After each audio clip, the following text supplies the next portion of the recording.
आज का टॉपिक है मास एंड वेट के बारे में बात करते हैं। एनसीईआरटी क्लास 11th केमिस्ट्री है पार्ट 1, जिसमें मास एंड वेट के बारे में बात करते हैं। तो ये चैप्टर है some basic concept of chemistry. तो इससे पहले एक लेक्चर में बात कर चुके हैं इसके पहले वाले पार्ट की।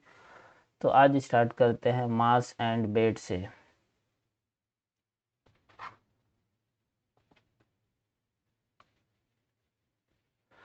तो एनसीईआरटी के से बात करते हैं। Mass of a substance is the amount of matter. किसी भी सब्सटेंस का मास क्या होता है? मैटर का amount of matter present in it. जबकि वेट की बात करते हैं तो वेट क्या होता है? जो ग्रेविटी के द्वारा फोर्स लगाया जाता है किसी भी ऑब्जेक्ट पर, जो ग्रेविटी फोर्स लगाती है वही उसका क्या हो जाता है? Weight. Force exerted by gravity on an object. तो वेट क्या होता है? ग्रेविटी के द्वारा किसी भी ऑब्जेक्ट पर लगाया जाने वाला फोर्स, उसका वेट हो जाता है। मास ए सब्सटेंस इज कांस्टेंट। और किसी भी सब्सटेंस का मास हमेशा कांस्टेंट रहेगा। कहीं भी ले जाओ, मास हमेशा जितना, जिसका मास अगर 1 kg है तो वो 1 kg ही रहेगा, चेंज नहीं होगा। जबकि वेट की बात करें तो वेट चेंज होता रहता है। वेरीज इट्स वेट में vary from one place to another place due to change in gravity. तो जो वेट है वो चेंज होता रहता है क्योंकि ग्रेविटी की वैल्यू चेंज होती रहती है। जैसे कि इक्वेटर और पोल पर बात करें तो इक्वेटर पे जी की वैल्यू कुछ और होती है और पोल पर कुछ और होती है। तो इसलिए जी की वैल्यू चेंज हो रही है तो वेट भी चेंज होता रहेगा। You should be careful using these terms. Mass of a substance can be determined accurately in the laboratory by using a analytical balance।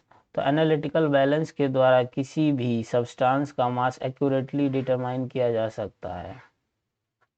इसका डायग्राम दिया है अभी आगे एनसीईआरटी में ही। तो और मास की जो एसआई यूनिट होती है वो किलोग्राम केजी होती है। शॉर्ट में केजी लिखा जाता है, ये एसआई यूनिट है। SI unit mass is given in table 1.1 is a kilogram kg. However, its fraction named as gram। तो इसको ग्राम में भी, मतलब ये SI यूनिट क्या है? केजी है, लेकिन मास को ग्राम में भी रिप्रेजेंट किया जाता है, जबकि ग्राम SI यूनिट नहीं है, not SI unit. SI unit क्या है? केजी है। तो 1 kg equal to 1000 gram is use in laboratory due to the smaller amount of chemicals. और लेबोरेटरी में ग्राम का यूज किया जाता है क्योंकि जो अमाउंट केमिकल होते हैं स्मॉल अमाउंट में लिए जाते हैं तो उनको ग्राम में रिप्रेजेंट किया जाता है। अब बात करते हैं वॉल्यूम की। Volume is the amount of space occupied by substance. मतलब जो भी सब्सटेंस है स्पेस ऑक्युपाई करता है वो क्या हो जाता है? उसका वॉल्यूम हो जाता है। और वॉल्यूम क्या होता है? वॉल्यूम की जो यूनिट होती है वो लेंथ का क्यूब। किसी की भी वॉल्यूम निकालते हैं तो वॉल्यूम निकालने के लिए क्या फॉर्मूला है? Length into breadth and height. तो ये उसका वॉल्यूम होता है। तो लेंथ की भी यूनिट एल होती है सिंबल, और ब्रेड्थ को एल से, इसको भी एल से ही रिप्रेजेंट किया जाता है। तो ये जो यूनिट हो जाती है वॉल्यूम की वो क्या हो जाती है? लेंथ का cube, L cube, cube of length. So in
So in SI system, volume has unit of metre cube. तो वॉल्यूम मीटर क्यूब की यूनिट होती है, volume has units of metre cube.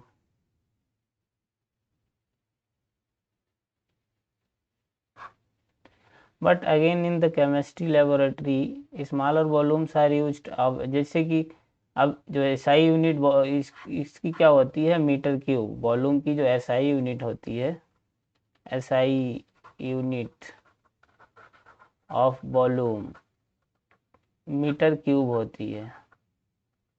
Metre cube मतलब L length का cube.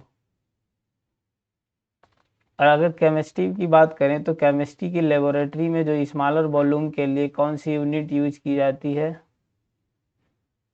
Centimetre cube या decimetre cube use की जाती है।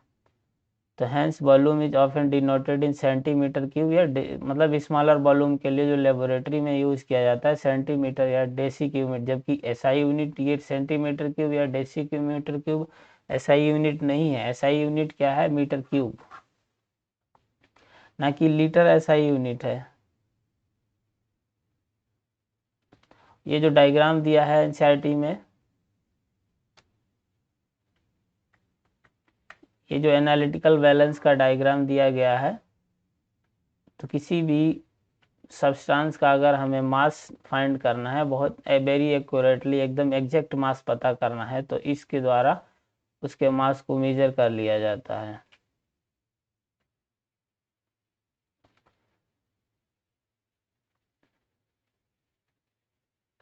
तो कॉमन यूनिट होती है वॉल्यूम मेजर करने की, वो क्या होती है, लीटर, जो कि एसआई यूनिट नहीं है, which is not an SI unit, is use for measurement of volume in liquid.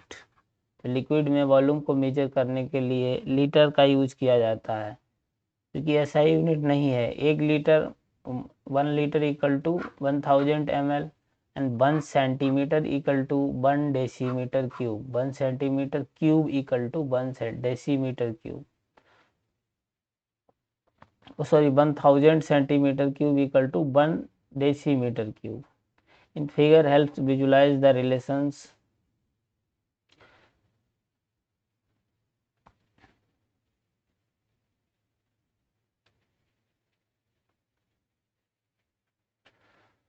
तो यहाँ पे जैसे कि ये जो डायग्राम दिया है, वॉल्यूम 1000 सेंटीमीटर क्यूब या 1 ml मतलब 1000 ml। तो ml और सेंटीमीटर क्यूब अप्रॉक्स में इक्वल ही होते हैं। ml इक्वल टू ml की जगह हम सेंटीमीटर क्यूब भी लिख सकते हैं, याद रखना है। ml अगर ml लिखा है तो उसकी जगह पे सेंटीमीटर क्यूब भी लिखा जा सकता है, या फिर 1000 centimetre cube equal to 1 decimetre cube, या उसी को 1 लीटर लिखा जा सकता है।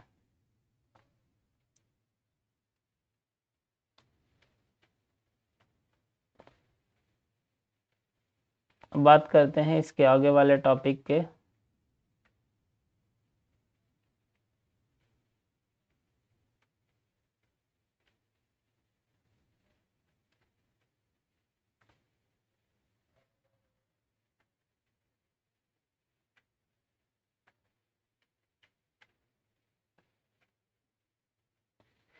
In laboratory, volume of liquid or solution can be measured by graduated cylinder। Laboratory में क्या होता है कि किसी भी लिक्विड का वॉल्यूम या सोल्यूशन का वॉल्यूम मेजर किया जाता है, ग्रेजुएटेड सिलेंडर हो या बुरेट के द्वारा या पिपेट के द्वारा एक्सेट्रा। है volumetric flask is use to prepare a known volume of a solution.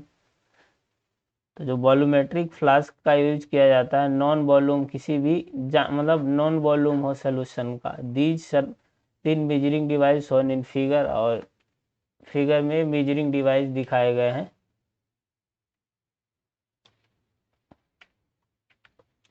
तो जैसे कि ये जो डायग्राम दिया है, ये ब्यूरेट का डायग्राम है, ब्यूरेट का डायग्राम दिखाया गया है। और ये दूसरा डायग्राम दिया है पिपेट का, graduated cylinder and volumetric flask. ये सब मतलब वॉल्यूम को मेजर करने के लिए लेबोरेटरी में यूज करने वाले इंस्ट्रूमेंट हैं।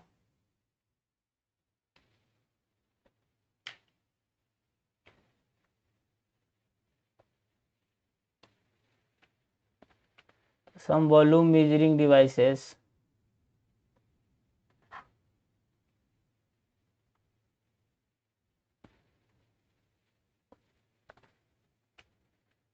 अब बात करते हैं डेंसिटी के बारे में बात करते हैं।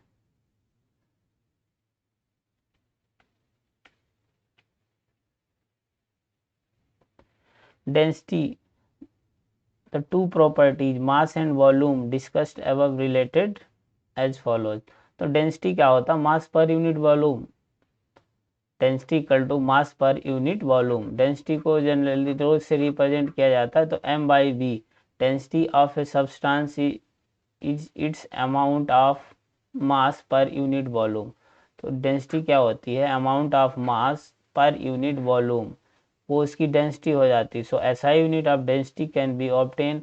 अगर हम डेंसिटी के एसआई यूनिट निकालेंगे तो हम क्या, हमारे पास क्या है, मास है और वॉल्यूम है। तो मास की SI unit divided by volume की एसआई यूनिट। तो मास की एसआई यूनिट क्या है, केजी, और वॉल्यूम की एसआई यूनिट क्या है, मीटर क्यूब। तो केजी पर मीटर क्यूब, तो मीटर क्यूब भी कोई ऊपर ले जाएंगे तो केजी और मीटर क्यूब का -3 हो जाएगा। या तो ऐसे लिख दो केजी पर मीटर क्यूब, या इसको ऊपर ले जाओगे तो इसकी पावर जो हो जाएगी वो माइनस हो जाएगी।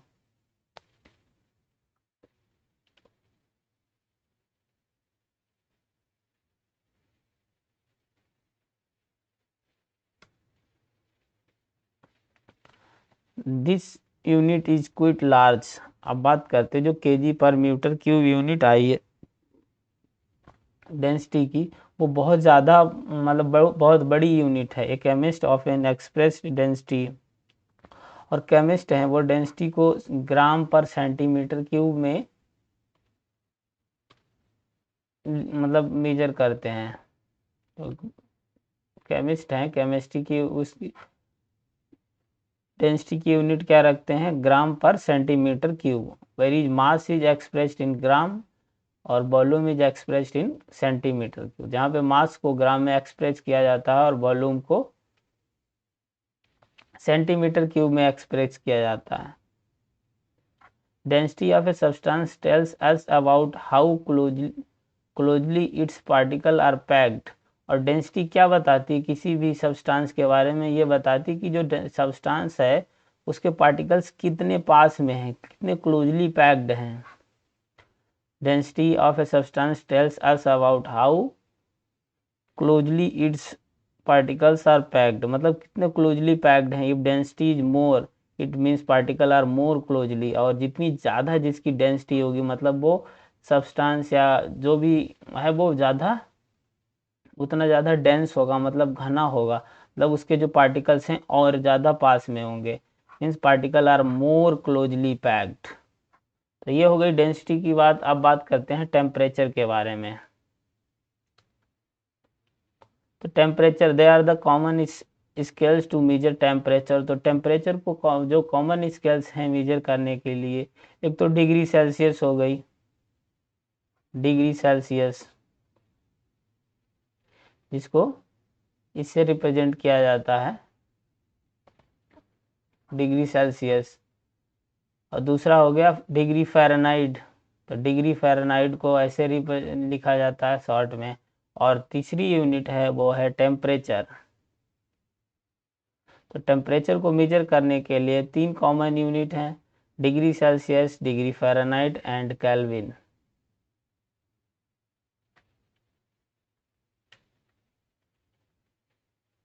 तो ये केल्विन हो गया है। केल्विन क्या है, टेम्परेचर की जो एसआई यूनिट है वो क्या है, केल्विन। तो kelvin is the SI unit of temperature. The thermometer based on these scales are shown in figure 1.8.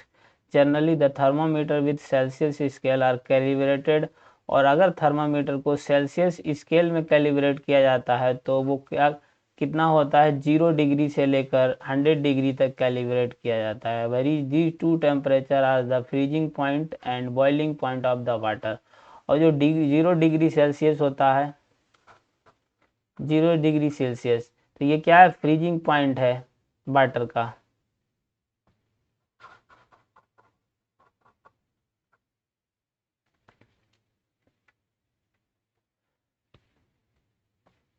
तो 0 डिग्री सेल्सियस की बात करें, 0 डिग्री सेल्सियस क्या है, 0 डिग्री सेल्सियस फ्रीजिंग पॉइंट है।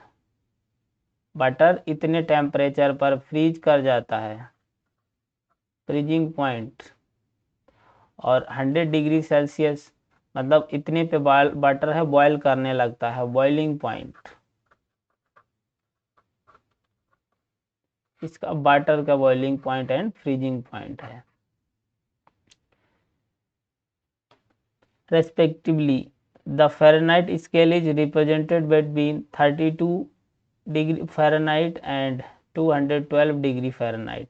तो यहाँ पे जो 32 क्या हो गया, वाटर का फ्रीजिंग पॉइंट हो गया, ये फ़ारेनहाइट में है। 32 फ़ारेनहाइट में वाटर का, फ़ारेनहाइट में फ्रीजिंग पॉइंट कितना है 32 फ़ारेनहाइट डिग्री फ़ारेनहाइट, और बॉइलिंग पॉइंट कितना है 212 degree Fahrenheit. The temperature on two scales are related to each other by following relationship। तो दो स्केल का टेम्परेचर है, इस तरीके से रिलेट किया जाएगा, जैसे कि हमको अगर डिग्री और डिग्री सेल्सियस और डिग्री फ़ारेनहाइट को रिलेट करना है,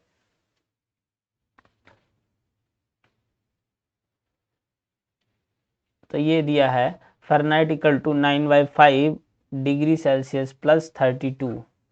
या फिर हमें मान लो जैसे कि हमें फ़ारेनहाइट में दिया और डिग्री सेल्सियस में निकालना है, और डिग्री सेल्सियस में वैल्यू निकालनी है हमको,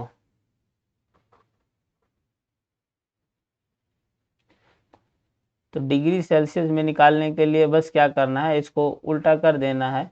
तो ये आ जाएगा 5/9 एफ, ये उधर जाएगा 32, तो एफ माइनस 32, ये हो जाएगा किसमें, डिग्री सेल्सियस में वैल्यू आ जाएगी।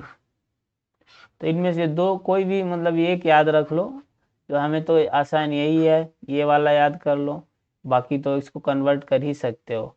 और जो दूसरी अगर हमने मान लो डिग्री सेल्सियस में निकाल लिया, जैसे हमें कोई वैल्यू केल्विन में पूछी है और फ़ारेनहाइट में दी है, तो पहले क्या करेंगे, हम उसको फ़ारेनहाइट से डिग्री सेल्सियस में कन्वर्ट कर लेंगे, फिर डिग्री सेल्सियस में आ गया, फिर डिग्री सेल्सियस से केल्विन में कन्वर्ट कर लेंगे। तो केल्विन में और डिग्री सेल्सियस में कन्वर्ट करने के लिए तो सीधा है कि 273.15 को ऐड कर देना है, जो भी डिग्री सेल्सियस में दी है।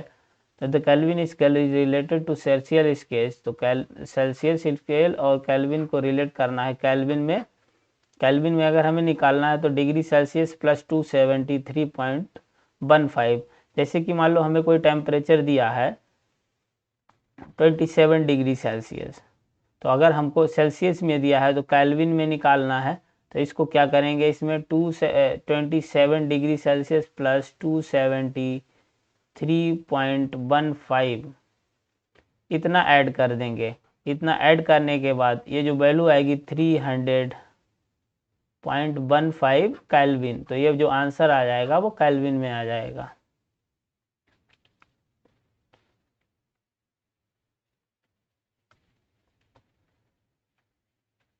It is interesting to note that the temperature below 0 degree Celsius, मतलब अगर टेम्परेचर 0 डिग्री सेल्सियस के नीचे है मतलब निगेटिव वैल्यू है टेम्परेचर की, below 0 degree Celsius are possible in Celsius scale. तो जो निगेटिव टेम्परेचर है वो सेल्सियस स्केल में ही पॉसिबल होता है, केल्विन में निगेटिव टेम्परेचर पॉसिबल नहीं होता है, but in kelvin scale negative temperature is not possible. तो ये नोट पॉइंट है, इसको याद रखना है कि जो 0 डिग्री सेल्सियस के नीचे मतलब निगेटिव टेम्परेचर डिग्री सेल्सियस में ही पॉसिबल होता है, केल्विन में निगेटिव टेम्परेचर पॉसिबल नहीं होता है। तो ये तीनों के मतलब डिग्री सेल्सियस के कैलिब्रेशन, फ़ारेनहाइट के कैलिब्रेशन और केल्विन के कैलिब्रेशन दिए गए हैं थर्मामीटर में। तो थर्मामीटर यूजिंग डिफरेंट टेम्परेचर्स जो टेम्परेचर यूज किए गए हैं उसकी बात करते हैं। तो यहाँ पे ये जो मतलब थर्मामीटर दिए गए हैं, एक केल्विन वाला थर्मामीटर हो गया, केल्विन वाला thermometer.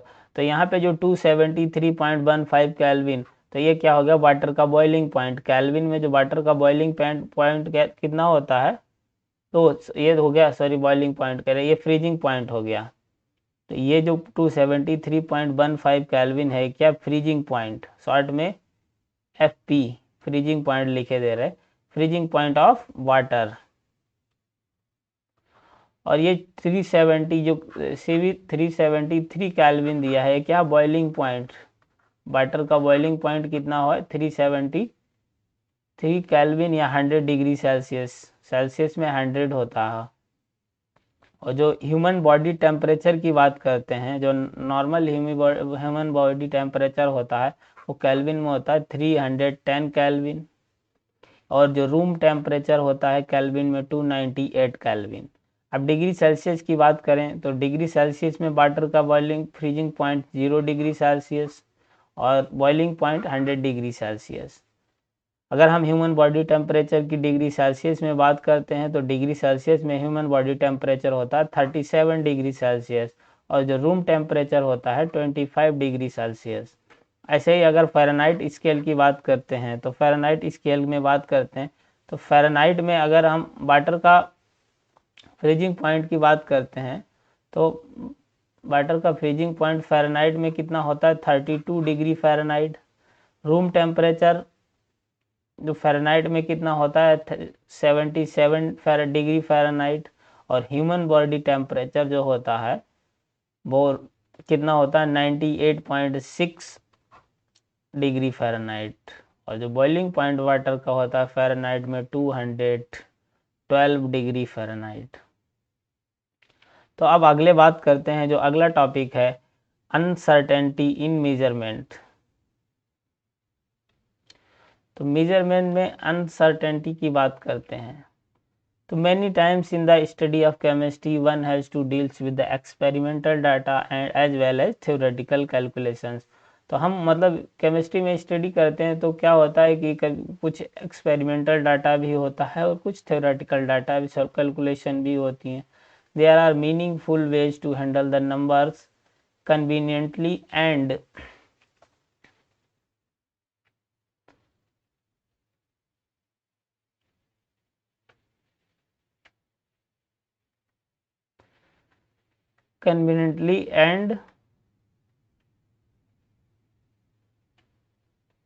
present the data realistically with certainty to extent possible.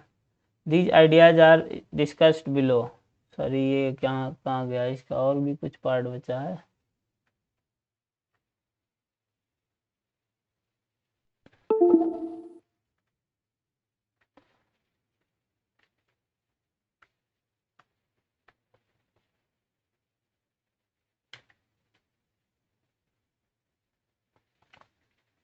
तो बात करते हैं अब अगला जो टॉपिक है साइंटिफिक नोटेशन के बारे में। जो टॉपिक था अनसर्टेनिटी इन मेजरमेंट, उसी में अगला टॉपिक है, उसी के अंदर का साइंटिफिक नोटेशन की बात करते हैं। तो chemistry is the study of atoms. तो केमिस्ट्री में हम एटम्स और मॉलिक्यूल्स की स्टडी करते हैं। Study of atoms and molecules which have extremely low masses. तो उनका जो मास कैसा होता है, लो होता है, and are present extremely large number में प्रेजेंट होते हैं। A chemist has to deals with the numbers as 6.0220000 ये सोहान आगे तक वैल्यू दी है। तो द मॉलिक्यूल्स ऑफ, ये जो वैल्यू किसकी है, for the molecules of 2 gram of hydrogen gas, या फिर स्मॉल या एज स्मॉल एज 0.00016 है। ये क्या है, ग्राम। मास है किसका, हाइड्रोजन एटम का, किसमें, ग्राम में मास दिया है। हाइड्रोजन एटम का ग्राम में मास कितना है, 0.000000166। मतलब ऐसे कई जीरो हैं, कितने जीरो हैं पॉइंट के बाद में, 1 2 3 4 5 6 7 8 9 10 11 12 13 14 तो जो मास होता है इसको हम 1 पॉइंट, किसी भी एटम का मास लिखते हैं 1 पॉइंट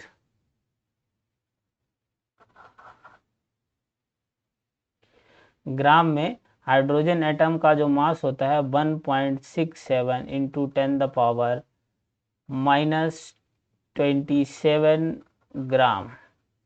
तो उसी को इस फॉर्म में लिखा गया है। तो 1.67 इंटू 10⁻⁻24 ग्राम। 1 2 3 4 5 6 7 8 9 10 11 12 13 14 15 16 17 18 19 20 21 22 23 24, सॉरी 1 पॉइंट कितना होता है, 27 नहीं होगा, 1.24 रहेगा। माइनस का 1.67 इंटू 10⁻⁻24 ग्राम, ये किसका मास होता है, हाइड्रोजन एटम का मास होता है। या ये जो वैल्यू दी है ये क्या है, 6.022 इंटू 10⁻23। ये किसकी वैल्यू है, एवोगैड्रो नंबर की, जिसको Na से रिप्रेजेंट किया जाता है, एवोगैड्रो नंबर। तो ये एवोगैड्रो नंबर की वैल्यू किसके, या तो 1 मोल या 1 मॉलिक्यूल के इक्वल होती है। तो 1 मॉलिक्यूल ऑफ 2 ग्राम हाइड्रोजन मतलब H2 मॉलिक्यूल।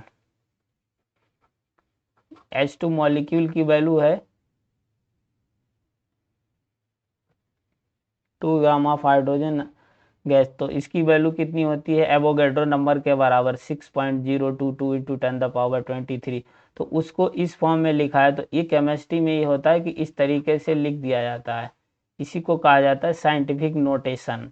मतलब अगर उसको सब्स्टिट्यूएंट में कन्वर्ट कर दे, इतनी लार्ज वैल्यू है, इसके लिए ज़्यादा जगह ज़रूरत है, तो उसको हम इतना ना लिख कर इस फॉर्म में लिख देते हैं, सब्स्टिट्यूएंट्स के फॉर्म में, मतलब पावर के फॉर्म में लिख दिया जाता है। Similarly other constant such as, जैसे कि हम प्लांक कांस्टेंट की बात करते हैं, तो एच जो होता है प्लांक कांस्टेंट, जिसकी वैल्यू होती है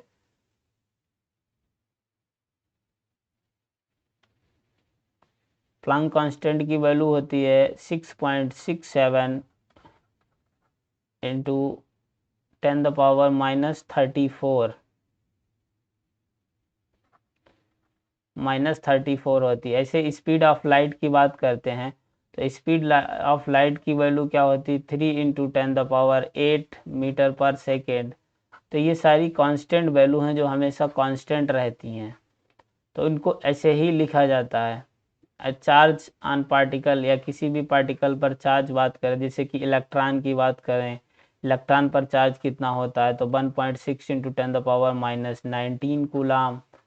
तो चार्ज की बात हो गई। तो इसी तरीके से इसी को मतलब किसी भी वैल्यू को अगर सब्स्टिट्यूएंट्स के फॉर्म में, मतलब पावर के फॉर्म में लिख दिया जाता है, वही उसका उसी इसको कहा जाता है साइंटिफिक नोटेशन। मतलब साइंटिफिक नोटेशन के अकॉर्डिंग उसको लिख दिया गया है। If may look funny for a moment to write या count numbers involving so many zeros, मतलब अगर नंबर काउंट करते हैं तो बहुत सारे जीरो हैं, तो इसको ना, मतलब जीरो को काउंट का, इसको दूसरी फॉर्म में, मतलब सब्स्टिट्यूएंट के फॉर्म में लिख देते हैं। so many zero, but it offers a real challenge to do simple mathematical operations of addition, subtraction, multiplication or division with such numbers. You can write any two numbers of the above type, yeah, try any one of the operation you like to accept a challenge, and then you will really appreciate difficulty to handling such numbers. तो इसको ना, ऐसे number को लिखने के लिए अगर हम ऐसे पूरा लिखेंगे तो बहुत, मतलब एक तो बहुत ज़्यादा स्पेस भी ऑक्यूपाई करेगा और टाइम भी कंज्यूमिंग रहेगा ज़्यादा।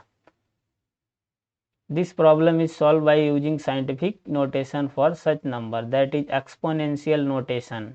तो इसी को कहा जाता है एक्सपोनेंट के फॉर्म में लिख दिया, which any number can be represented in the form of n into 10⁻n।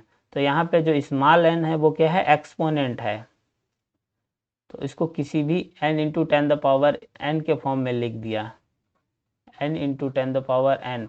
तो स्मॉल एन क्या है, एक्सपोनेंट मतलब उसकी पावर, एक्सपोनेंट या उसकी पावर। और जो कैपिटल एन है, और एक्सपोनेंट कैसा हो सकता है, निगेटिव भी हो सकता है, पॉजिटिव भी हो सकता है। और कैपिटल एन डिजिट टर्म है, ये जो कैपिटल एन है कि एक नंबर है, मतलब डिजिट टर्म, विच वेरीज बिटवीन 1 से लेकर, और डिजिट टर्म की जो वैल्यू हो सकती है 1 से लेकर 9.9999 तक रह सकती है। अगर 10 हो जाएगी तो फिर एक एक्सपोनेंट के इक्वल हो जाएगा, मतलब एक पावर, और अगर कोई वैल्यू 10 हो जाएगी तो उसको फिर एक और पावर में इंक्रीज कर देंगे। तो इसलिए जो इसकी वैल्यू है कैपिटल एन की, वो 1 से लेकर 9.9999 तक वैल्यू के बीच में होती है।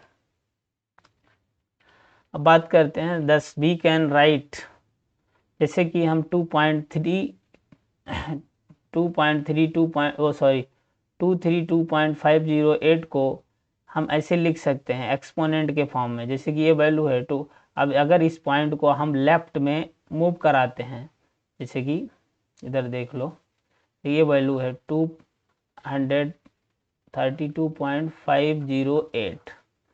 तो ये जो पॉइंट है, पॉइंट को अगर लेफ्ट वर्ड मूव कराते हैं, इसको लेफ्ट वर्ड मूव कराएंगे तो ये यहाँ पे अगर लाएंगे तो मतलब एक पॉइंट एक डिजिट लेफ्ट वर्ड मूव कराया है। तो मतलब अगर हम एक्सपोनेंट के फॉर्म में लिखेंगे, जैसे कि इसको एक बार मूव कराया 3.23.2.508, तो इसको 10⁻1 लिख देंगे। मतलब ये जो x का एक्सपोनेंट कितना हो जाएगा 1, और इसको और लेफ्ट में मूव कराएं, जैसे कि 2.32508, तो इसको 10⁻2, मतलब अब एक्सपोनेंट की वैल्यू कितनी हो गई 2। तो इस तरीके से इसको मूव कराया जाता है। अगर राइट में मूव कराएंगे तो राइट में क्या होगी, जो इसको अगर पॉजिटिव में एक्सपोनेंट है, मतलब जो पावर है वो पॉजिटिव है, तो क्या होगी, पॉजिटिव में होगी तो क्या होगी, उसको डिक्रीज करते जाएंगे, अगर निगेटिव में होगी तो इंक्रीज करते जाएंगे। अभी क्वेश्चन से बात करेंगे। तो ये जो साइंटिफिक नोट ये है, इसको इस फॉर्म में लिख सकते हैं 2.32508 into 10⁻2 in the scientific notation. Note that the while writing it the decimal had to be removed to the left by 2 place। मतलब जो डेसिमल पॉइंट है उसको लेफ्ट साइड में 2.2 डिजिट के बाद तक मूव कराया है, मतलब लेफ्ट में 2 डिजिट तक मूव कराया है। तो इसलिए जो उसका एक्सपोनेंट कितना हो जाएगा 2, जितने डिजिट मूव कराएंगे उतना एक्सपोनेंट इंक्रीज या डिक्रीज हो जाएगा। अगर लेफ्ट या राइट में, वो डिपेंड करेगा कि जो उसका पहले एक्सपोनेंट कितना था, अगर पॉजिटिव है, निगेटिव है या कुछ भी नहीं है, तो उस पर डिपेंड करता है। And same is the exponent 2 of 10 in the scientific notation। Similarly इसी तरह जैसे कि 0.00016 कैन बी रिटन एज, तो यहाँ पे देखो, अब यहाँ पे जो डेसिमल पॉइंट है इसको किधर मूव कराया है, इसको राइट में मूव कराया है। तो देख तो कितने डिजिट के बाद मूव, कहाँ तक मूव कराया, 1 2 3 4, 4 मतलब 4 डिजिट, तो यहाँ 4 डिजिट तक मूव करा है, यहाँ से ले गए यहाँ तक लाए हैं, इस वाले 1 और 6 के बीच में। तो अब ये वैल्यू कितनी लेस देन 1 है, तो यहाँ पे अगर हम इसको इंक्रीज करेंगे तो यहाँ पे देखो पावर जो है वो माइनस में चली गई। पहले तो इसका एक्सपोनेंट 0 था, लेकिन अब हमने क्या किया, इसको एक्सपोनेंट के फॉर्म में लिखा, तो अब क्या करेंगे, माइनस हो जाएगी। तो 1.6 into 10⁻⁻4। Here the decimal has to be moved 4 places to the right, and -4 is the exponent in the scientific। तो राइट में मूव करा है तो -4 एक्सपोनेंट आ गया। while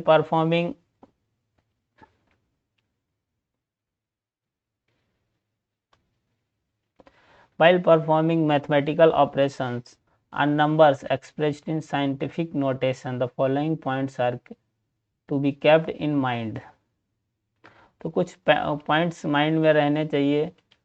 अब बात करते हैं मल्टीप्लिकेशन एंड डिवीजन की। These two operations follow the same rules with the exponential number that is, जैसे कि 5.6 इंटू 10⁵ इंटू 6.9 इंटू 10⁸ को अगर हमें मल्टीप्लाई करना है तो सबसे पहले मेरा क्या काम रहेगा, जो इसके एक्सपोनेंट मतलब जो पावर हैं उनको ऐड कर लेना है। तो ये तो 5.6 इंटू 6.9 को मल्टीप्लाई कर दिया और जो उसके एक्सपोनेंट हैं इनको कर दिया गया ऐड, तो इनको 5 + 8 तो कितना हो जाएगा 13, और इसकी कैलकुलेशन कर लेनी है, ये तो कैलकुलेशन करना आता ही है सबको।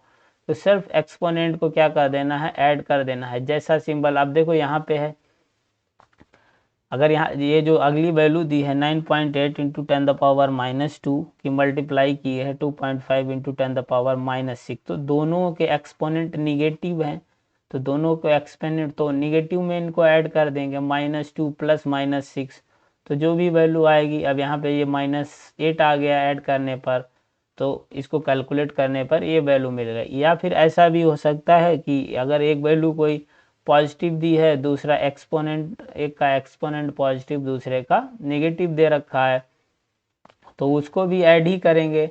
अब जो जिस तरीके से जो भी वैल्यू आएगी वो उसको लिख देंगे, तो कुछ भी हो सकता है किस फॉर्म में। अब बात करते हैं, ये तो हो गया, ये बात हुई है मल्टीप्लिकेशन एंड डिवीजन में ही। तो या जैसे कि ऐसे दिया है, तो मल्टीप्लिकेशन की बात हो गई। अब डिवीजन की बात करते हैं, तो डिवीजन में जैसे 2.7 इंटू 10⁻³ है, डिवाइडेड बाई 5.5 इंटू 10⁻⁴, तो इसको डिवाइड किया। अब यहाँ पे जो इसके एक्सपोनेंट पावर हैं वो क्या करना है, हमको उसको एक फॉर्म में लिखना है। तो ऊपर -3 है और नीचे +4 है, तो हम क्या करते हैं कि जो नीचे वाला है इसको भी ऊपर ही ले जाते हैं। तो इसको अगर ऊपर ले जाएंगे तो ये जो प्लस का, अगर नीचे प्लस का है ऊपर ले जाने पर माइनस का हो जाता है, और अगर माइनस का होता है तो ऊपर ले जाने पर प्लस हो जाएगा, मतलब साइन उसका चेंज हो जाएगा। अगर हम नीचे से ऊपर ले जाएंगे, मतलब अगर मान लो कोई न्यूमरेटर और डिनोमिनेटर, तो डिनोमिनेटर में है, डिनोमिनेटर वाले के एक्सपोनेंट को अगर हम न्यूमरेटर के एक्सपोनेंट में ले जाएंगे तो प्लस का होगा माइनस का हो जाएगा, माइनस का होगा प्लस का हो जाएगा। तो यहाँ पे प्लस का है तो माइनस का हो जाएगा, तो इसको ऐड कर देंगे फिर ऊपर ले जाके, तो -3 -4, तो इसको ऐड करेंगे तो ये कितना हो जाएगा -7, और बाकी ये डिवाइड तो करना आता ही है। तो इस तरीके से, तो ये तो हो गई मल्टीप्लिकेशन एंड डिवीजन की बात। और अब बात करते हैं एडिशन एंड सब्सट्रैक्शन की। For these two operations, first the numbers are written in such a way that they have the same exponent. After that, the coefficient digit term are added or subtracted as in the case may be. For adding 6.65 10⁻⁴ and 8.95 into 10⁻3, exponent is made for the both number. The speak at कितना। अब यहाँ पे देखो क्या होता है कि जैसे कि ये है एडिशन और सब्सट्रैक्शन, तो एडिशन और सब्सट्रैक्शन में क्या होता है कि मान लो जैसे कि कोई दो वैल्यू हैं, इनको ऐड करने की बात की, जैसे कि जो ये वैल्यू दी है 6.65 इंटू 10⁻⁴, तो यहाँ पे जो इसका एक्सपोनेंट कितना है 4 है, और इस वैल्यू का एक्सपोनेंट 8.95 इंटू 10⁻³ कितना है 3। तो सबसे पहले काम है कि अगर हम ऐड करने से पहले इसके एक्सपोनेंट हैं वो सेम लाए, तो यहाँ पे 4 है यहाँ पे भी 4 आए, या यहाँ पे 3 है तो यहाँ पे भी 3 लाने हैं। तो कैसे भी लाना है, मतलब तो सबसे पहले बात करते हैं, जो इसके पास 4 है तो हम क्या करते हैं, इस यहाँ पे भी 4 लाते हैं। तो इस वैल्यू को अगर हम 4 के एक्सपोनेंट में, मतलब अगर पॉजिटिव में वैल्यू बढ़ानी है तो हम पॉइंट को किधर डिस्प्लेस करेंगे, लेफ्ट वर्ड डिस्प्लेस कर देंगे। तो इसका डेसिमल पॉइंट है उसको लेफ्ट वर्ड डिस्प्लेस करने पर तो इसका जो वैल्यू है वो इंक्रीज, मतलब जो एक्सपोनेंट है वो इंक्रीज कर जाएगा। तो इसको अगर हम एक डिजिट लेफ्ट मूव करा देते हैं तो 0.895, मतलब 1 डिजिट लेफ्ट वर्ड मूव करा दिया तो इसका एक्सपोनेंट इंक्रीज हो जाएगा 1 से। तो अब वैल्यू हो गई 0.95 इंटू 10⁻⁴, तो 4 एक्सपोनेंट यहाँ पे भी 4 आ गया। तो उसके बाद हम ऐड करें, ऐसा नहीं कि दूसरे का एक्सपोनेंट अलग है, अलग एक्सपोनेंट को डायरेक्टली ऐड नहीं करेंगे, पहले क्या करना है कि उसको एक ही एक्सपोनेंट मतलब सेम पावर में लाना है, उसके बाद में उसको ऐड करना है या सब्सट्रैक्ट करना है। तो इसके बाद में 6.65 into 10 the power 4 plus 0.895 into 10 the power 4। अब इसको ऐड कर दें, तो इसको ऐड करने के बाद जो भी आंसर आएगा वो हमारा करेक्ट आंसर हो जाएगा। सिमिलरली यही बिल्कुल सब्सट्रैक्शन में भी करना है, जैसे कि 2.5 into 10 the power -2 minus 4.8 into 10 the power -8। तो यहाँ पे भी यही करना है कि हमें करना है, अब दोनों की जैसे इसका 2 एक्सपोनेंट दिया है तो इसको भी 2 में ही लाएंगे। अब यहाँ पे क्या है कि 4.8 इंटू 10 द पावर -3 है, तो इसका एक्सपोनेंट कैसा है, माइनस में है। तो यहाँ पे जो एक्सपोनेंट है कैसा है, माइनस में है। तो अगर हम यहाँ पे क्या करते हैं, इसको किधर ले जाना है, कम में ले जाना है ना, तो और पावर कितनी है, माइनस में है, तो हम यहाँ पे भी क्या करेंगे, इसके डेसिमल पॉइंट को लेफ्टवर्ड ही मूव कराएंगे कि हम, वही तो इस पे डिपेंड करता है इसके जो एक्सपोनेंट क्या है, उसकी पावर क्या है। तो हमें क्या मतलब पॉजिटिव, जो मोर निगेटिव है अभी -3 और हमें ले किधर जाना है, -2 में, तो मोर निगेटिव से लेस निगेटिव की तरफ ले जाना है, मतलब जीरो की तरफ जा रहे हैं, तो हमको किधर मूव कराना है, पॉइंट को लेफ्टवर्ड।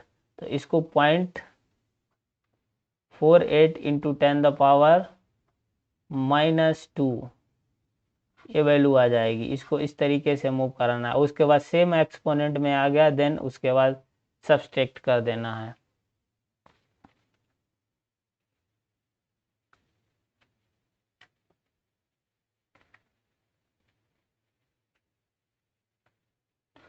तो अब आगे बात करते हैं सिग्निफिकेंट फिगर के बारे में। Significant figure, every experimental measurement has some amount of uncertainty associated with it because of limitation of measuring instrument and the skills of the person making the measurement. For example, mass an object is obtained using in platform balance and it comes out to be 9.4 ग्राम। मतलब कोई भी object है जिसका मास count मतलब मास major किया गया वो कितना है, 9.4 gram. On measuring the mass of the object in analytical balance से मेजर किया गया तो 9.4 कितना आया, 9.4213 gram. The mass obtained by analytical balance is slightly higher than the mass obtained by the using platform balance। तो जो platform balance से मास use मतलब मेजर किया गया था और जो एनालिटिकल बैलेंस से मास मेजर किया गया, तो एनालिटिकल बैलेंस वाला जो मास है वो थोड़ा इंक्रीज कर गया, मतलब थोड़ा ज़्यादा है। Therefore digit 4 placed after the decimal point in measurement by platform balance in uncertain. तो जो प्लेटफॉर्म बैलेंस से मास मेजर किया गया है तो उसमें क्या है, देयरफॉर 4 डिजिट प्लेस तक decimal measurement by platform in uncertain. मतलब जो डेसिमल के बाद जो भी वैल्यू दी होती है वो कैसी होती, डेसिमल, जैसे कि जो यहाँ पे वैल्यू दी है 4 पॉइंट कितना दिया गया था, जैसे कि जो दो वैल्यू दी थी ये 9.421 है, तो यहाँ पे जो 9 है ये कैसी वैल्यू है, सर्टेन वैल्यू है, और 9 के जो पॉइंट के बाद वैल्यू हैं ये क्या है, अनसर्टेन वैल्यू है। तो इसी को कहा जाता है अनसर्टेनिटी। तो अनसर्टेनिटी का मेजरमेंट सिग्निफिकेंट फिगर, तो इसी के बारे में बात करते हैं, ये कैसे मेजर किया जाता है, कितने सिग्निफिकेंट फिगर कैसे काउंट किए जाते हैं, तो इसके बारे में बात करेंगे। तो the uncertainty in the experimental or the calculated value is indicated by mentioning the number of significant figures. Significant figure, meaningful digits which are known the certainty plus one which is estimated or uncertain। मतलब certainty number और उसके बाद estimated या uncertain number। The uncertainty is indicated by writing the certain digits and the last uncertain digits। This if be write a result, जैसे कि 11.2 ml दिया है, तो यहाँ पे जो 11 वैल्यू कैसी है, वो सर्टेन वैल्यू है और 2 इज द अनसर्टेन वैल्यू है, एंड अनसर्टेनिटी वुड बी +1 +-1, और जो अनसर्टेनिटी यहाँ पे हो सकती है वो क्या +-1 हो सकती है इन द लास्ट डिजिट, जो लास्ट डिजिट है सबसे वाला उस वैल्यू का लास्ट डिजिट है। Unless otherwise stated an uncertainty of +-1 in the last digit is always understood.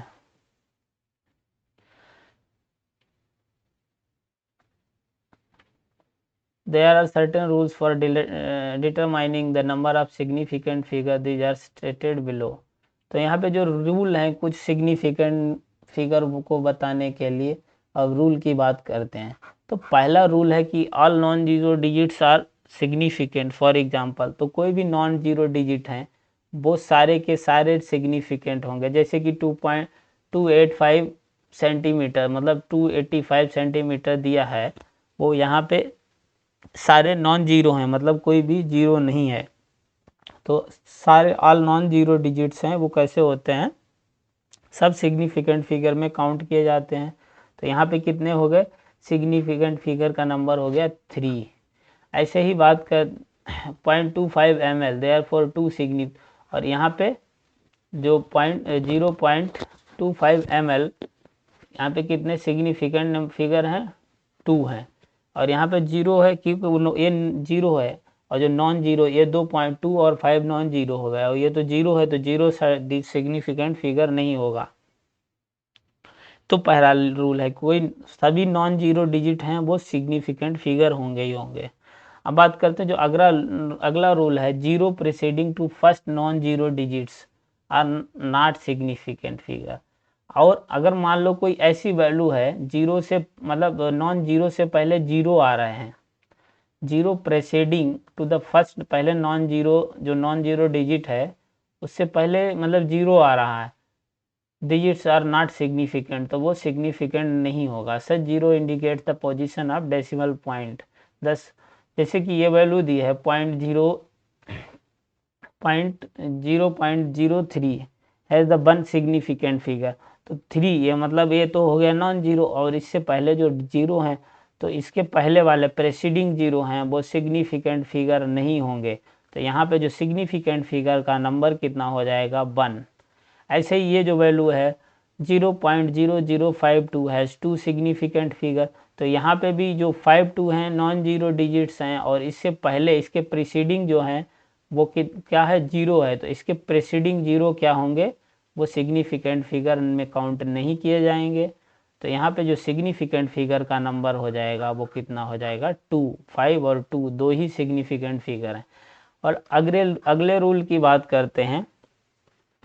अगला रूल है कि zero between 2 non zero value. जैसे कि कोई दो नॉन जीरो वैल्यू है, जैसे 1 0 0 0 0 कुछ भी दे दिए, ये वैल्यू दे, तो ये भी नॉन जीरो है और ये भी नॉन जीरो है। तो दो नॉन जीरो डिजिट के बीच में कितने भी जीरो आ जाएं वो सभी के सभी सिग्निफिकेंट फिगर में काउंट किए जाएंगे। दो नॉन जीरो के बीच में कोई कितने भी जीरो आ जाएं, चाहे वो मतलब अनलिमिटेड इन्फिनाइट जीरो हैं, वो सारे के सारे सिग्निफिकेंट फिगर में काउंट किए जाएंगे। तो zero between 2 non zero digits are significant. जैसे कि ये वैल्यू दी है, ये वैल्यू दी है 2.005 हैज़ 4 सिग्निफिकेंट फिगर। तो यहाँ पे दो नॉन जीरो, ये भी 2 भी नॉन जीरो है, 5 भी नॉन जीरो है, मतलब जीरो के अलावा जो भी डिजिट आएगा वो नॉन जीरो होगा। तो ये और इनके बीच में जीरो आ रहे हैं, तो यहाँ पे सारे के सारे सिग्निफिकेंट फिगर काउंट किए जाएंगे। तो यहाँ पे सिग्निफिकेंट फिगर का नंबर हो जाएगा 4। अब बात करते हैं अगले रूल की। तो अगला रूल क्या है, अगला रूल है कि zero at the end or right of the number are significant. तो जीरो या तो एंड में मतलब नंबर के अंत में, एंड में, लास्ट में है, या राइट ऑफ द नंबर जो सिग्निफिकेंट नंबर है उसके राइट में है। तो provided they are on the right side of the decimal point. For example, जैसे कि कोई वैल्यू दी है 0.200 ग्राम है द 3 सिग्निफिकेंट फिगर। तो यहाँ पे जो वैल्यू है, यहाँ पे सिग्निफिकेंट फिगर कितने हैं, तो जो ये 2 है, ये तो 2 के एक जीरो के इधर है लेफ्ट साइड, दो जीरो हैं राइट साइड, तो लेफ्ट वाले जो जीरो हैं वो सिग्निफिकेंट फिगर में काउंट नहीं किए जाएंगे, लेकिन राइट वाले हैं, राइट वालों को सिग्निफिकेंट फिगर में काउंट किया जाएगा, ये याद रखना। तो यहाँ पे जो वैल्यू दी है 0.200 ग्राम, तो यहाँ पे जो ये 2 है, 2 के ये वाला राइट वाले जीरो हो गए, ये हो गए लेफ्ट वाले, तो राइट वाले को सिग्निफिकेंट फिगर में काउंट किया जाएगा, लेफ्ट वाले को नहीं किया जाएगा। तो यहाँ पे जो सिग्निफिकेंट नंबर हो गए वो कितने हो गए 3। But if the otherwise the terminal zero are not significant if there is no decimal point, for example जैसे कि कोई 100 वैल्यू है, 100 ओनली वन सिग्निफिकेंट नहीं बा, क्योंकि यहाँ पे हमें कोई भी कहीं भी पॉइंट डेसिमल पॉइंट नहीं बताएगा, नो डेसिमल पॉइंट, तो डेसिमल पॉइंट नहीं है। और यहाँ पे देखो ये 1 है और 1 के यहाँ पे राइट में ही जीरो है, लेकिन अगर जैसे कि ये 100 है, 100 ऐसे लिख दिया जाए तो, और इसमें पूछा जाए या जैसे 2000 20,000 कुछ भी लिख दिया जाए, तो यहाँ पे अगर सिग्निफिकेंट फिगर का नंबर पूछा जाएगा तो यहाँ पे कितना हो जाएगा 1। लेकिन अगर यही वैल्यू ऐसे लिख दी जाए 2.00 मतलब डेसिमल पॉइंट लिख दिया जाए, तो ये वैल्यू कितनी, यहाँ पे सिग्निफिकेंट फिगर कितना हो जाएगा 5। तो यहाँ पे जो सिग्निफिकेंट नंबर यहाँ पे सारे काउंट किए जाएंगे, जो 2 है 2 के राइट वाले सब के सब सिग्निफिकेंट, इस यही बात हो रही है। तो यहाँ पे जो ऐसे लिख दिया है जैसे कि 100 लिख दिया है तो डेसिमल पॉइंट नहीं दिया गया, तो यहाँ पे सिर्फ 1 ही सिग्निफिकेंट फिगर होगा। लेकिन अगर हम 100 को ऐसे लिख दें 100 पॉइंट मतलब डेसिमल पॉइंट एक्सप्रेस कर दिया गया, तो यहाँ पे जो सिग्निफिकेंट फिगर हो जाएगा वो कितना हो जाएगा 3। अब जैसे कि ये वैल्यू दी है 100.0, तो यहाँ पे सिग्निफिकेंट नंबर फिगर कितना हो जाएगा 4। तो जो भी मतलब नॉन जीरो के राइट में अगर जीरो है तो उसको सिग्निफिकेंट फिगर में काउंट किया जाएगा, अगर इफ डेसिमल पॉइंट दिया गया है तो। Such numbers are better represented in scientific notation, we can express the number 100 is, तो 100 को हम कैसे लिख सकते हैं, इसीलिए 100 को क्या लिखा सकता 1 इंटू 10⁻² फॉर 1 सिग्निफिकेंट फिगर। तो यहाँ पे देखो 1 सिग्निफिकेंट फिगर आ गया, और इसको हम 1.0 into 10⁻² for 2 significant figure and 1.00 into 10⁻² for 3 significant figure. तो यहाँ पे सिग्निफिकेंट फिगर क्या हो गया 3।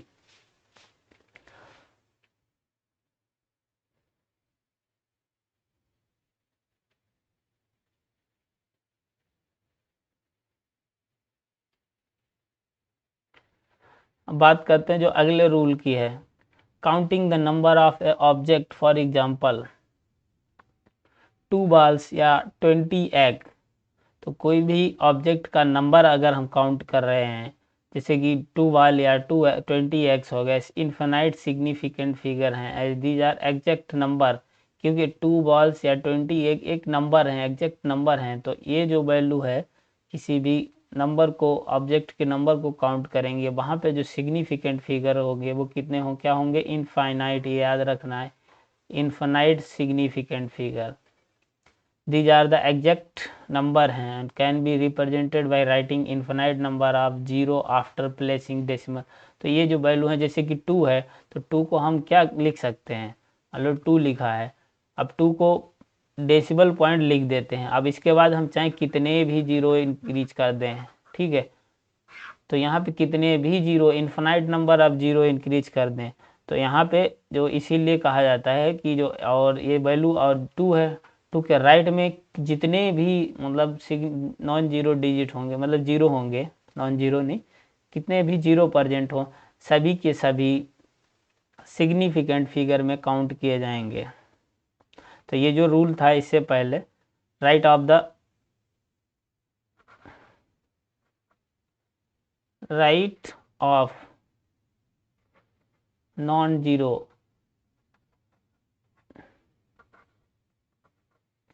digit, all zero are counted in significant figure। तो जो नॉन जीरो है उसके राइट वाले हैं वो सब काउंट किए जाएंगे सिग्निफिकेंट फिगर में। ऐसे ही 20 एग है, 20 एग को भी हम ऐसे लिख सकते हैं 20, इसके बाद डेसिमल पॉइंट रख दिया, फिर चाहे कितने भी जीरो इंक्रीज कर दो वो सारे के सारे क्या हो जाएंगे, उसके सिग्निफिकेंट फिगर हो जाएंगे। तो मतलब इन्फिनाइट नंबर ऑफ हम जीरो इंक्रीज कर सकते हैं। तो इसीलिए यहाँ पे जो सिग्निफिकेंट फिगर हो जाएगा वो क्या हो जाएगा, इनफाइनाइट हो जाएगा।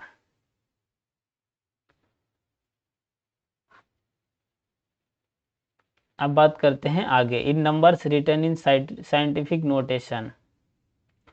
तो जो नंबर है, नंबर को अगर साइंटिफिक नोटेशन में लिखा जाता है, in numbers written in scientific notation all digits are significant.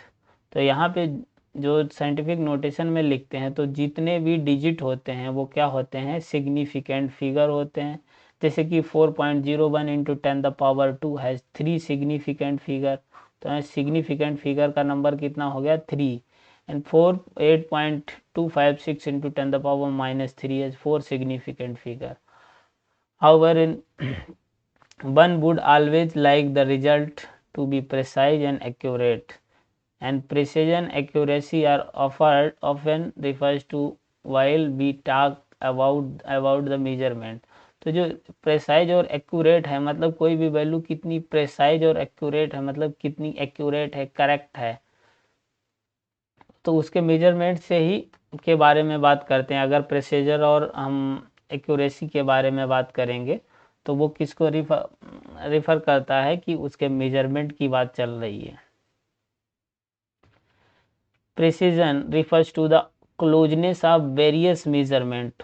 तो जो प्रेसिजन क्या होता है कि जो वेरियस मेजरमेंट हैं वो कितने पास में, कितने क्लोज में है, closeness of various measurement, closeness of various measurement for the same quantity. मतलब उसी क्वांटिटी की जो वेरियस मेजरमेंट, अलग अलग बहुत सारे मेजरमेंट के हैं, तो उसमें उसकी क्लोजनेस को क्या होती है, precision. However the accuracy, accuracy क्या होती है, एग्रीमेंट ऑफ पर्टिकुलर वैल्यू, उस वैल्यू का जो agreement of particular value to the true value of the result. जैसे कि for example, if the true value of a result, कोई रिजल्ट है जिसकी ट्रू वैल्यू है 2.00 gram, and student A takes two measurement and report the result 1.95 gram and 1.93 gram। These value are precise as they close to each other। तो ये जो value हैं 1.95 gram and 1.93 ग्राम, तो ये वैल्यू कैसी हैं, प्रेसाइज हैं। मतलब ये जो 1.95 ग्राम और 93 ग्राम है, ये कैसे हैं, एक थोड़ा मतलब क्लोज में है, पास में है। तो ये क्या है, प्रेसाइज को रिप्रेजेंट कर रही हैं, क्योंकि एक दूसरे की प्रेसाइज वैल्यू है, एक दूसरे के क्लोज हैं, close to each other, but the not accurate. लेकिन इसमें एक्यूरेसी नहीं है, एक्यूरेट वैल्यू नहीं। Another student B repeat the experiment and obtain 1.94 gram and 2.05 gram as the result for two measurement. तो इसने दो मेजरमेंट किए, इसमें देखा 1.954 ग्राम एंड 2.05 ग्राम। तो यहाँ पे देखो जो 1.94 ग्राम और 2.05, ये तो क्लोज भी नहीं है, ये दो वैल्यू क्लोज भी नहीं है, मतलब पास में भी नहीं है, ज़्यादा डिफरेंस है। Result for two this observation neither precise. तो ये कैसी, ना तो प्रेसाइज है और ना ही एक्यूरेट भी है, मतलब ना तो ये एक्यूरेट है और ना ही प्रेसाइज होगा। अब बात करते हैं, कोई तीसरा स्टूडेंट है सी, जो इस एक्सपेरिमेंट को फिर से रिपीट कर रहा है, इस मेजरमेंट को फिर से ले रहा है। उसने रिपोर्ट किया 2.01 gram and 1.99 gram of these result. तो यहाँ पे जो ए था हमारे पास, मेन वैल्यू क्या थी, 2.00 ग्राम। तो यहाँ पे जो उसने एक मेजरमेंट लिया 2.0 ग्राम और दूसरा 1.9 ग्राम। तो जो ये result both precise and accurate. तो यहाँ पे ये वैल्यू है, ये 2.0 ग्राम 01 ग्राम एंड 1.99 ग्राम एक दूसरे के पास भी है, मतलब क्लोज भी हैं और उसके बाद में एक्यूरेट भी हैं, क्योंकि 2 के पास में ही हैं। तो ये जो वैल्यू है 2.01 ग्राम एंड 1.99, ये क्या है, प्रेसाइज वैल्यू हैं, एक्यूरेट भी हैं। तो this can be more clearly understand for the given data table 1.4। तो ये टेबल दी है उससे और ज़्यादा क्लियर हो जाएगा। तो यहाँ पे जो ये टेबल दी है, जैसे कि स्टूडेंट ए था, उसने उसका मेजरमेंट था 1.95 और 1 मतलब पहला मेजरमेंट क्या था 1.95, दूसरा था 1.93। जो हमारे पास एवरेज वैल्यू इसकी मिल रही है, क्या मिल रही है 1.940। स्टूडेंट बी था, उसने 1.94 मेजरमेंट किया, दूसरा 0.24। यहाँ पे जो इसकी एवरेज वैल्यू मिल रही है इतनी मिल रही, और जो उसने सी स्टूडेंट था उसने ये वैल्यू मेजर की थी 2.01 एंड 1.99। तो इसका एवरेज कितना था 2, तो यहाँ 2 मिल रहा है और हमें वहाँ पे भी 2 ही दिया था। तो यही वैल्यू क्या हो गई, मोर एक्यूरेट भी है और मोर प्रेसाइज भी है इन दोनों के कंपैरिजन में।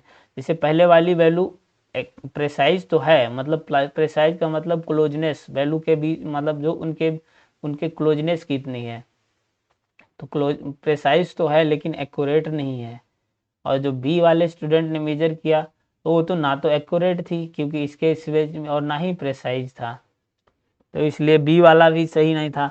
और सी ने मेजर किया, मतलब जो वैल्यू मेजर हुई एक्यूरेट भी है और प्रेसाइज भी है। अब बात करते हैं addition and subtraction of significant figure. तो सिग्निफिकेंट फिगर को ऐड या सब्सट्रैक्ट कैसे किया जाता है इसके बाद बात करते हैं। जैसे कि कोई दो वैल्यू दे दी है हमें, अब उसमें ऐड करने के बाद या सब्सट्रैक्ट करने के बाद कितना, जो हमें आंसर में कितने सिग्निफिकेंट को लिखना है।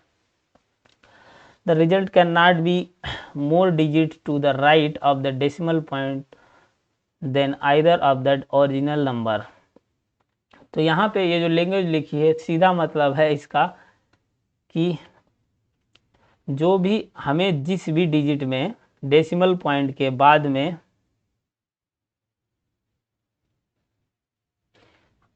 सीधे इसको याद रखना है, नोट पॉइंट याद कर लो।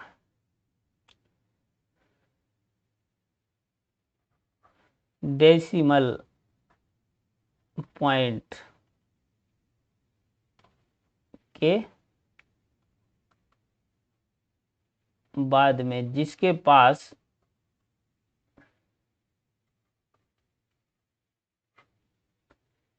मिनिमम सिग्निफिकेंट फिगर होंगे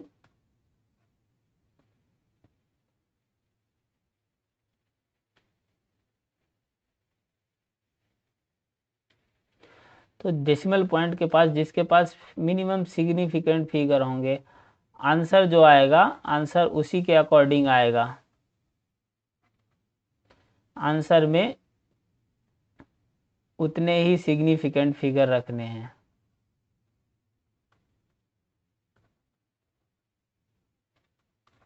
रखेंगे तो मतलब उतने ही सिग्निफिकेंट फिगर रखे जाएंगे। जैसे कि यहाँ पे देखो, ये जो 12.11 दिया है और 18.0 दिया है, तो हमारे पास ये है, इसके पास सिग्निफिकेंट फिगर कितने हैं, 4 सिग्निफिकेंट फिगर हैं। तो यहाँ पे जो सिग्निफिकेंट फिगर का नंबर दिया है 4, और जो ये वैल्यू है इसके पास कितने सिग्निफिकेंट फिगर हैं 3। लेकिन हम टोटल सिग्निफिकेंट, लेकिन हमें सिर्फ मतलब है कि जो डेसिमल पॉइंट है उसके बाद की बात करेंगे। तो डेसिमल पॉइंट के बाद जिसमें मिनिमम सिग्निफिकेंट फिगर होंगे आंसर हम उसके अकॉर्डिंग देंगे। तो पहली वैल्यू है डेसिमल पॉइंट के बाद में, यहाँ पे कितने सिग्निफिकेंट फिगर हैं 2, और इस वाली वैल्यू में 1 सिग्निफिकेंट फिगर है। तो हमें जो आंसर आएगा सब ऐड करने के बाद में या सब्सट्रैक्ट करने वाले बाद में जो आंसर मिलेगा वो हम 1 वाले जिसके पास मिनिमम सिग्निफिकेंट फिगर होंगे डेसिमल पॉइंट के बाद में उसके अकॉर्डिंग। जैसे कि हमने ये वैल्यू निकाली तो हमने इसको ऐड किया, ऐड करने के बाद जो वैल्यू आई है 31.1122, तो हमें जो आंसर देना है इसको अब क्या करना है, इसके अकॉर्डिंग 1 सिग्निफिकेंट फिगर में आएगा। तो हमारे पास जो आंसर आएगा 31.1, तो डेसिमल पॉइंट के बाद हमें 1 ही सिग्निफिकेंट फिगर चाहिए, तो उसके अकॉर्डिंग मिनिमम वाले के अकॉर्डिंग आंसर देंगे।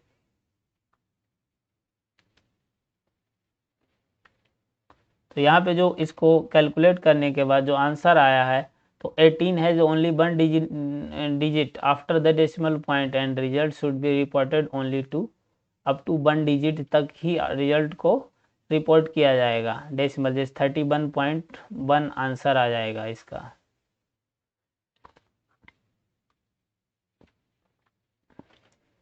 अब बात करते हैं मल्टीप्लिकेशन एंड डिवीजन की।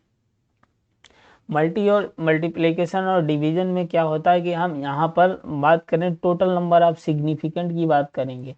यहाँ पे जो total number of significant number जिसमें कम होंगे आंसर उसके अकॉर्डिंग दिया जाएगा। वहाँ पे था कि डेसिमल पॉइंट के बाद की बात कर रहे थे, यहाँ पे टोटल जितने सिग्निफिकेंट नंबर जिसमें मिनिमम होंगे आंसर उसके अकॉर्डिंग दिया जाएगा। In these operations, the result must be reported with no more significant figure as the in the measurement with few significant figure। जैसे कि यहाँ पे दो वैल्यू दी हैं 2.5 इंटू मल्टीप्लाई किया 1.25, तो पहली वैल्यू है इसके पास सिग्निफिकेंट फिगर कितना है 2, और दूसरी वैल्यू है इसके पास 3 सिग्निफिकेंट फिगर है। तो हमें जो आंसर आना है इसको कैलकुलेट करने पर ये वैल्यू मिली, लेकिन ये आंसर नहीं हो गया। हमें आंसर लाना है जिसके पास मिनिमम सिग्निफिकेंट फिगर होंगे, आंसर उसके अकॉर्डिंग दिया जाएगा। तो मिनिमम सिग्निफिकेंट मतलब 2.5 के पास 2 सिग्निफिकेंट फिगर है, तो हमें आंसर भी 2 ही सिग्निफिकेंट फिगर में लाना है। तो since 2.5 has 2 significant figure, the result should not have more than 2 significant. जो रिजल्ट आएगा वो हमारा दो से ज़्यादा सिग्निफिकेंट फिगर में नहीं होना चाहिए, इसलिए जो हमारा आंसर आएगा 3.1। तो by limiting the result to be required the number of significant figure is done in the above mathematical operation, one has to keep in mind and following point. तो यहाँ पे जो हमने जैसे कि मान लो इसको किया था, जैसे कि जो पहले वाली थी सब्सट्रैक्ट ऐड किया था, तो यहाँ पे मतलब जो हमें आंसर मिला था वो कई सिग्निफिकेंट फिगर का मिला था, लेकिन हमें क्या करना था आंसर को मिनिमम सिग्निफिकेंट फिगर में लाना था। तो हमने उस वैल्यू जो मतलब अनसर्टेन वैल्यू थी उसको रिमूव किया था। अब इसको रिमूव करने के लिए जो मेथड होता है उसको राउंड ऑफ कहा जाता है। तो अब राउंड ऑफ की बात करें तो इसको कैसे हटाएंगे, जो मान लो कोई ऐसी वैल्यू है इसको यहाँ पे जैसे कि ये आंसर है 3.125, तो यहाँ पे हमें आंसर तो इस फॉर्म में देना है, मतलब मिनिमम सिग्निफिकेंट फिगर में। और तो ये जो वैल्यू है इसको हटाने के लिए क्या मेथड लगाना है, ऐसे सीधे नहीं हटा सकते, तो इसके लिए जो टेक्निक है वो है राउंड ऑफ। तो राउंड ऑफ की बात करते हैं। तो राउंड ऑफ के कुछ रूल हैं उसकी बात करेंगे। तो राउंड ऑफ के रूल की बात करते हैं।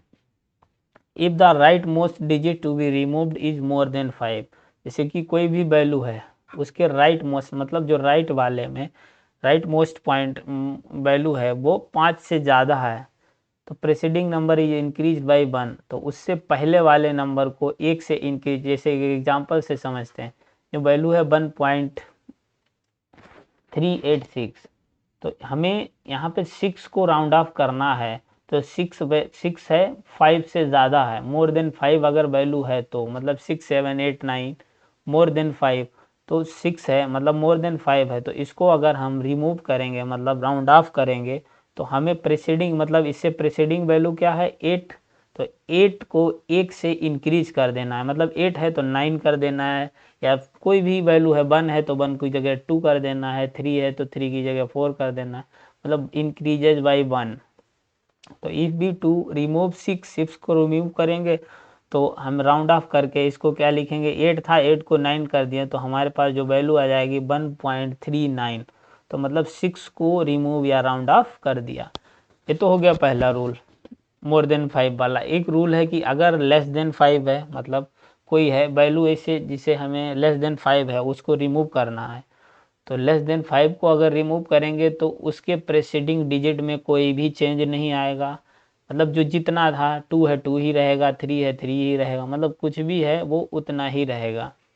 तो if the right most digit to be removed is less than 5, मतलब 5 से कम है, जिसको रिमूव कर रहे हैं जिसको राउंड ऑफ कर रहे हैं वो वैल्यू 5 से कम है, तो हम उससे पहले प्रीसीडिंग डिजिट में कोई भी चेंज नहीं करेंगे, तो preceding number is not changed. For example जैसे कि ये वैल्यू दी है 4.334, तो यहाँ पे 4 है, 4 जो वैल्यू है वो लेस देन 5 है, मतलब 5 से कम है, इज टू बी रिमूव्ड, 4 को रिमूव करेंगे तो रिजल्ट राउंड ऑफ करने में कोई भी करने के बाद कोई भी 4.33, मतलब इसको रिमूव किया तो वैल्यू में जो उससे प्रेसीडिंग डिजिट है उसमें कोई चेंज नहीं करना है, 3 है तो 3 ही रहने देंगे, तो आंसर आ जाएगा 4.33। ये तो हो गया दूसरा रूल। अब तीसरा रूल है, मोर देन 5 की बात हो गई, लेस देन 5 की भी बात हो गई, लेकिन अगर अब हमारे पास आ गया ऐसी वैल्यू जो 5 के इक्वल है, ऐसी वैल्यू जिसको हमें राउंड ऑफ या रिमूव करना है, वो वैल्यू क्या है 5 है, मतलब 5 है। तो 5 को रिमूव करने के लिए क्या मेथड लगाना है, तो इसके लिए मेथड ये है कि अगर वैल्यू उसकी प्रेसीडिंग वैल्यू जिसको रिमूव कर रहे हैं, मतलब 5 है, 5 को रिमूव करेंगे, तो 5 को रिमूव करने के लिए उसके पहले वाली वैल्यू ऑड है, तो ऑड को हमको इवन कर देना है।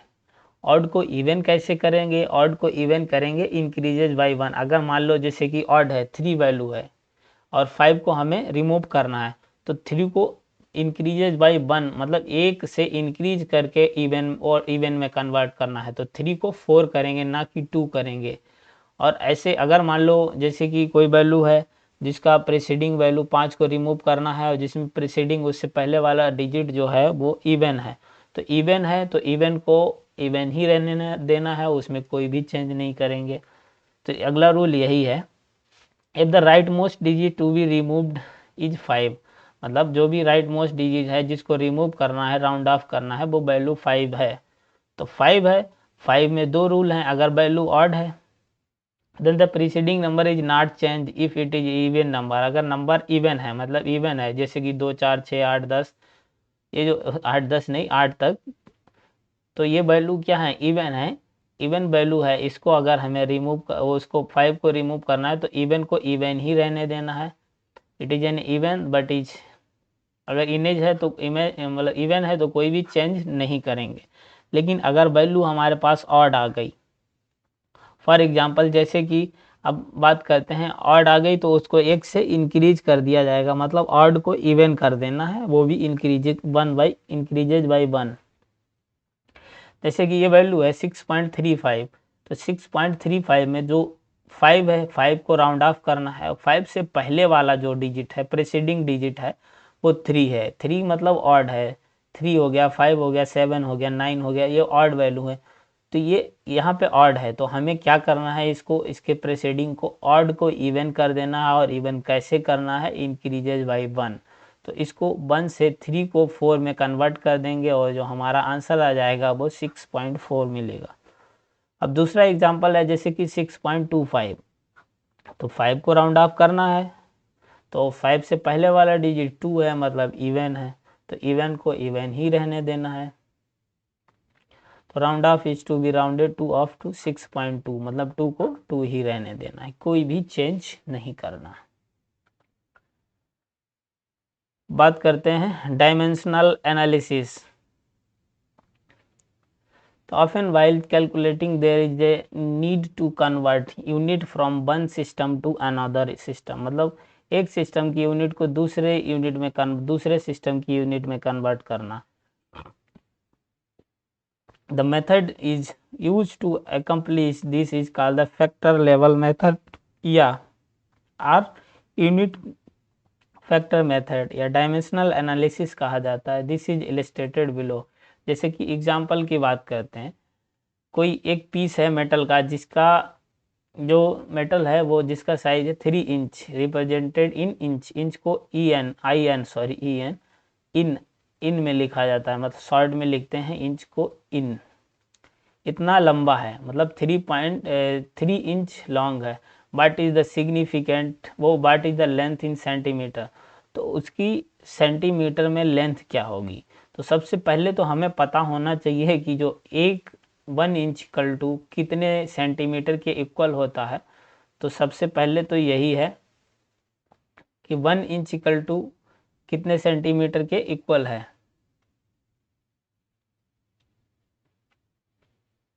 तो इसका सोल्यूशन ये है, तो सबसे पहले हम जानते हैं 1 इंच इक्वल टू 2.54 सेंटीमीटर, मतलब 1 इंच है जो 2.54 सेंटीमीटर के बराबर होता है। तो इससे देखेंगे 1 इंच डिवाइडेड बाई 2.54 सेंटीमीटर। तो चाहे इसको ऊपर बाई इंच को सेंटीमीटर में लिखोगे 2.54 डिवाइडेड बाई तो 1 आ जाएगा, या फिर 2.54 सेंटीमीटर डिवाइडेड बाई 1 इंच, तो ये भी वैल्यू 1 ही आ जाएगी। तो 1 inch divided by 2.54 centimetre is equal to 1, या 2.54 सेंटीमीटर डिवाइड, ये भी 1 ही है। तो both of these are called the, इसी को कहा जाता है यूनिट फैक्टर। तो ये क्या है, unit factor. If some number is multiplied by these unit factor, मतलब कुछ नंबर से इनको मल्टीप्लाई, दैट जैसे कि 1 से मल्टीप्लाई, तो ये वैल्यू इट विल बी ना अफेक्टेड, अदरवाइज नॉट अफेक्टेड, मतलब इनमें कोई भी चेंज नहीं होगा, अफेक्टेड नहीं होंगे।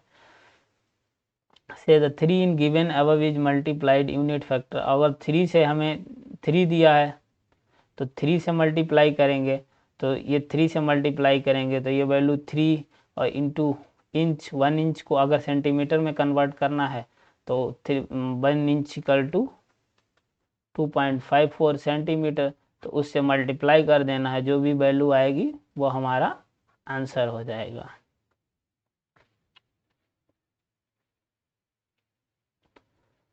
Now the unit factor by which the multiplication is to be done is to the unit factor 2.54 centimeter divided by 1 in the above case, which gives the desired unit, that is numerator should have that part which is required in the desired result.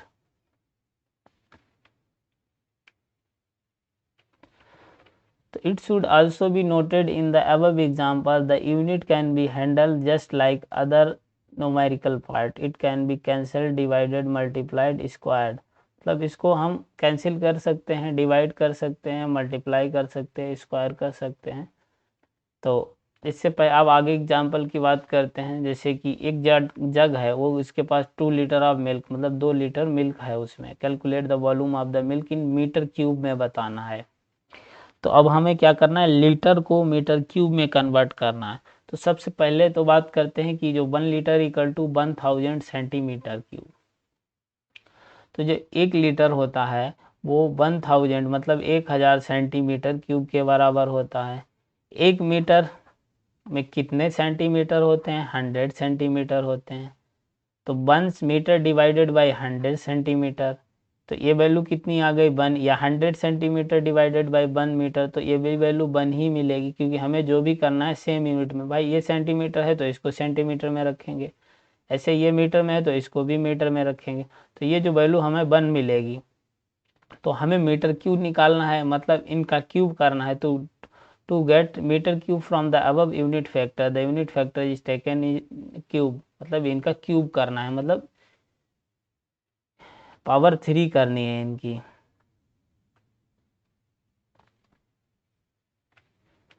तो यहाँ पे जो 1 metre divided by 100 centimetre, तो इस पूरी value को अगर हम क्यूब कर देते हैं, या 1 मीटर क्यूब, तो ये क्या हो जाएगा, मीटर क्यूब डिवाइडेड बाई 100 है, 100 इंटू 100 इंटू 100, तो ये क्या हो जाएगा 10⁻6 हो जाएगा।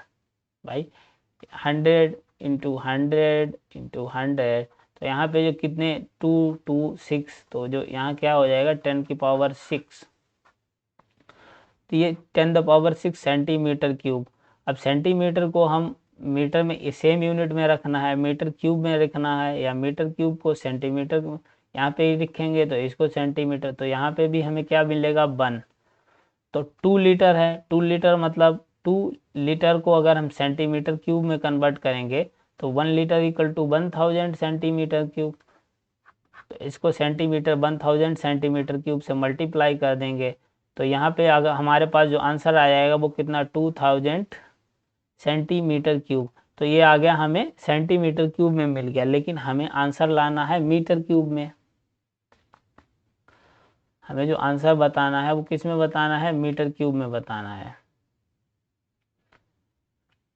तो the above is multiplied by the unit factor, तो इसको हम यूनिट फैक्टर से मल्टीप्लाई कर देंगे। 2 into 1000 centimetre into 1 metre cube divided by 10⁻6 centimetre cube. तो इसको डिवाइड करेंगे। अब ये जो देखो यहाँ पे 10⁻6 है, नीचे है, इसको ऊपर ले जाएंगे माइनस में हो जाएगा, और ये 1000 है, तो इसको अगर हम ये जो इसको है इसको एक्सपोनेंट में कन्वर्ट करेंगे तो इसको 10 का पावर 3 लिख सकते हैं, मतलब 3 एक्सपोनेंट में लिख सकते हैं। और ये इधर माइनस का 6 प्लस का 3, तो माइनस का 3 बचेगा। तो यहाँ पे जो आंसर आएगा ये 2 × 10⁻³ मीटर क्यूब। तो जो 2 लीटर है वो कितना हो जाएगा, 2 × 10⁻³ मीटर क्यूब के इक्वल। अब बात करते हैं अगले एग्जाम्पल की। How many seconds in there in 2 days, मतलब 2 दिन में कितने सेकेंड है, इस पे मतलब ये क्वेश्चन पूछा गया है। तो हम जानते हैं कि एक दिन में 24, 1 डे = 24 आवर्स, तो एक दिन में 24 घंटे होते हैं। तो 1 डे डिवाइडेड बाई 24 आवर, या 24 आवर डिवाइडेड बाई 1 डे, मतलब ये वैल्यू कितनी आ गई, 1।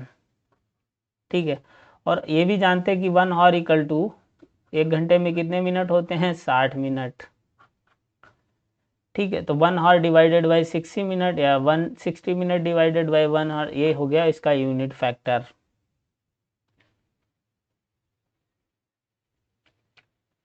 और हमें पूछा गया कि 2 डेज में कितने सेकेंड हैं, मतलब 2 दिन में सेकेंड पूछा गया, और 1 मिनट में कितने सेकेंड होते हैं ये भी हमको पता है। तो 1 minute = 60 second. So for converting 2 days into second, तो 2 डेज को सेकेंड में कन्वर्ट करना है, तो the unit factor can be multiplied in series step by 1 step only. तो 2 days into 24 hour divided by 1 day, मतलब 24 आवर को 60 मिनट फिर से मल्टीप्लाई करेंगे into 60 minute into 1 our into 60 second, और मिनट 60 सेकेंड, 1 मिनट में 60 सेकेंड डिवाइडेड बाई 1 मिनट। तो इसको जब कैलकुलेट करोगे तो ये वैल्यू आ जाएगी 1,72,800 सेकेंड, इसमें 2 डेज में। तो ये वैल्यू किसकी है, 2 दिन के सेकेंड हैं। तो okay, thank you for watching. Please अगर आपको वीडियो पसंद आ रहा तो चैनल को सब्सक्राइब करना ना। अब इसके पर आगे बात करेंगे लॉज ऑफ केमिकल कॉम्बिनेशन की। यहाँ तक आज तक यहीं तक बात करते हैं, अगले लेक्चर में बात करेंगे लॉज ऑफ केमिकल कॉम्बिनेशंस।